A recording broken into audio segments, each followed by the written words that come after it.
صحابہ اکرام تو ایک لمحے کے لیے بھی یہ گوارا نہ کرتے کہ آپ حضور علیہ الصلوۃ والسلام کو، آقا دو جہان کو، آقا کو کوئی ہلکی سی بھی تکلیف پہنچے، آپ تو گوارا ہی یہ نہ کرتے۔ حضرت زید رضی اللہ عنہ کے بارے میں ملتا ہے کہ ابھی فتح مکہ سے پہلے کا واقعہ ہے کہ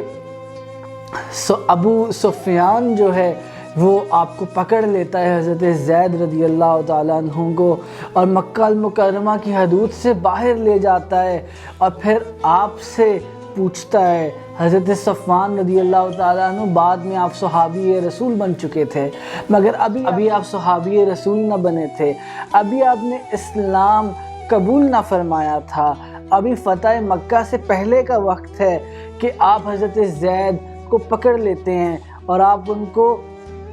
مکہ المکرمہ کی حدود سے باہر لے جاتے ہیں، اور پھر آپ پوچھتے ہیں کہ اے زید میں تجھے اللہ کی قسم دے کے پوچھتا ہوں، اے زید میں تجھے اللہ کی قسم دے کے پوچھتا ہوں کہ بتا کہ تو اس وقت کیا پسند کرتا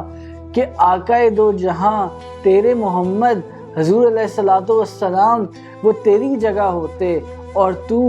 اپنے اہل و عیال کے ساتھ آرام میں ہوتا، وہ تیری جگہ یہاں ہماری قید میں ہوتے، ہم ان کے ساتھ یہ برتاؤ کرتے، تو تجھے کیسا محسوس ہوتا کہ تو اس وقت اپنے اہل کے ساتھ ہوتا، اپنے گھر والوں کے ساتھ ہوتا، تو سکون میں ہوتا،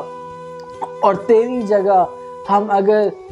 تیرے محمد کو، تیرے آقا دو جہاں کو پکڑ لیتے تو تیری کیا کیفیت ہوتی؟ تو حضرت زید رضی اللہ عنہ آپ نے فرمایا کہ اے ابو سفیان سنو، ہمیں تو یہ گوارا نہیں، مجھے تو یہ گوارا نہیں، تم یہ بات کرتے ہو، مجھے تو یہ گوارا نہیں کہ آقا کے پاؤں میں کانٹا تک چبھ جائے، اور تم یہ بات کرتے ہو کہ آقا اگر یہاں ہوتے میری جگہ